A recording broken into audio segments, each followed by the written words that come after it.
Hi, I'm Craig Hartman, design partner at Skidmore, Owings & Merrill here in San Francisco. I've been a partner here with the firm about 30 years, been in San Francisco for about that long, and happy to have the opportunity to talk about the proposal for the Market Street Prototyping Festival that Nesta Iwan and her colleagues are proposing, titled 27 Steps.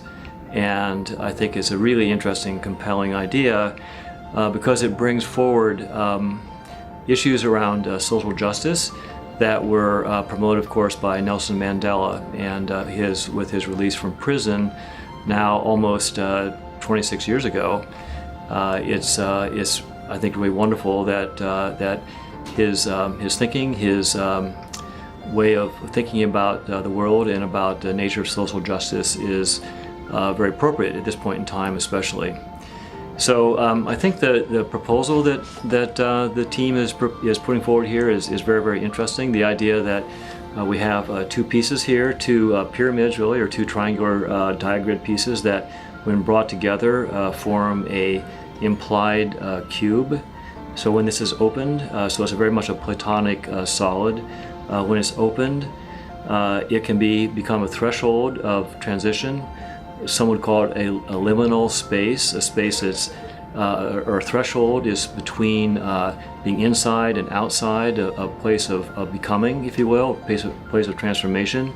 So it seems a very, very appropriate way to think about Mandela's legacy and about his thinking around questions of race, certainly, and justice.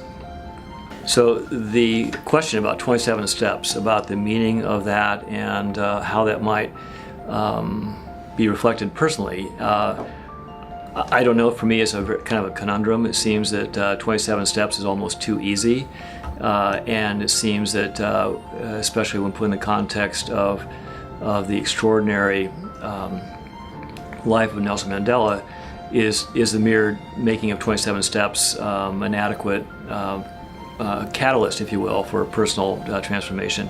But I think perhaps one could think of it almost as the way that many people start their day, either through prayerful discernment or through meditation.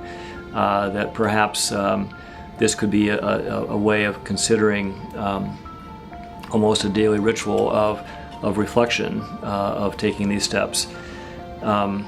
But I think that in the end, it all comes back to the question of taking the first step in a personal journey to become more attuned to questions of social justice and equity in our society. Every journey starts with the first step. In this case, perhaps the first 27 steps. And while I will commit to do this personally, I'm not sure 27 steps, at least in my way of thinking, constitutes a terribly enormous commitment to the principles that Mandela espoused. I will commit to read in 27 days the beautiful biography written about Mandela, which I confess I have not yet read. So that will be my commitment to 27 steps.